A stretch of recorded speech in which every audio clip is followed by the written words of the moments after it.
President reiterated his pledge against military rule in remarks before the Bantayog ng mga Bayani in Quezon City. According to him, he will not allow the mistakes in history to be repeated. Elena Luna with added details.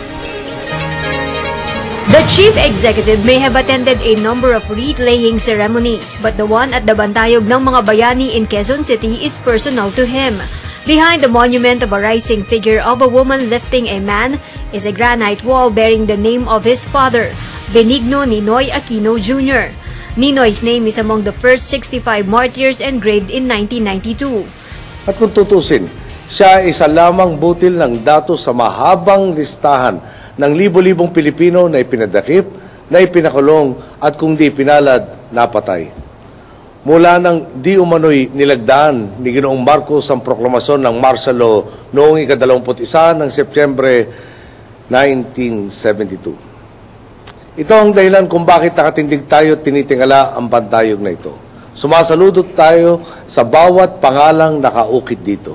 Hindi lang ang aking ama ang ginugunita ngayong araw. Maraming Pilipino ang nagbuwis ng kanilang buhay para bawiin ang demokrasya. Para sa kanilang alaala, sakripisyo at kabayanihan ang araw na ito. Sila ang mga bayani ng panahon ng batas militar.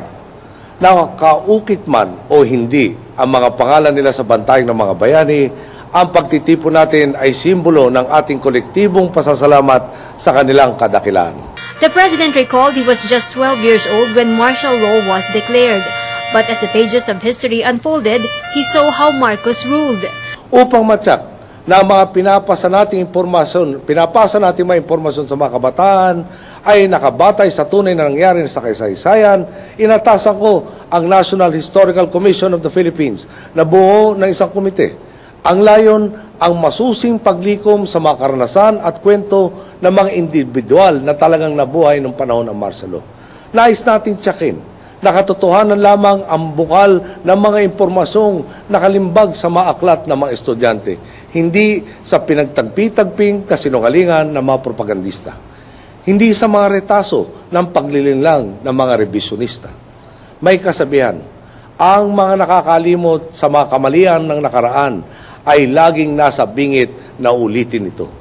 Huwag na natin pahintulutan na maulit pang mailagay sa alanganin ang ating karapatan at kalayaan.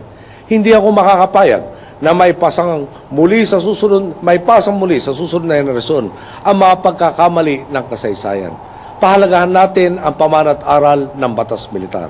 Tungkulin ng bawat isa sa ating alagaan ito, gamit ang tiwala sa isa't isa, pagmamahal sa katotohanan at higit sa lahat, sa pagkilala at pagbibigay halaga sa sakripisyo ng ating mga bayani. The president said he will not allow anyone to experience the hardship his father went through, and that the mistakes in history should not be repeated.